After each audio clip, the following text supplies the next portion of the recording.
On a commencé à travailler sur un schéma urbain de caractère dans le cadre des cités comtoises de caractère.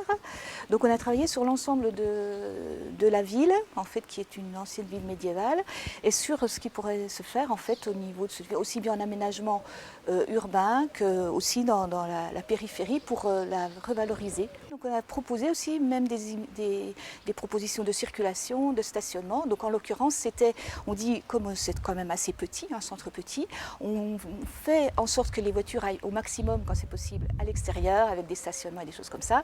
Et à l'intérieur, on essaie de donner le maximum aux piétons et par là même au commerce, puisque à partir du moment où on dégage l'espace, eh bien, on donne la visibilité des commerces. On a choisi des matériaux pour l'ensemble de la ville parce on voulait une homogénéité en fait dans les choix, qu'on sache quand on entre, on est dans Marnay, on retrouve partout les mêmes matériaux, mais par contre on les décline en fonction de l'espace où ils se trouvent.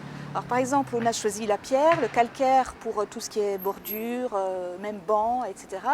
Mais par contre, on va le traiter dans les fossés, par exemple rue Conscience, ou dans les rues adjacentes qui sont plutôt plus rurales que le centre. On va les traiter sous forme de pavés inégaux, posés différemment, d'une certaine façon. Alors qu'au centre, là où on est dans un endroit, disons, plus noble, un peu plus précieux, enfin, voilà, on va traiter plutôt ça en large dalle, en choses comme ça.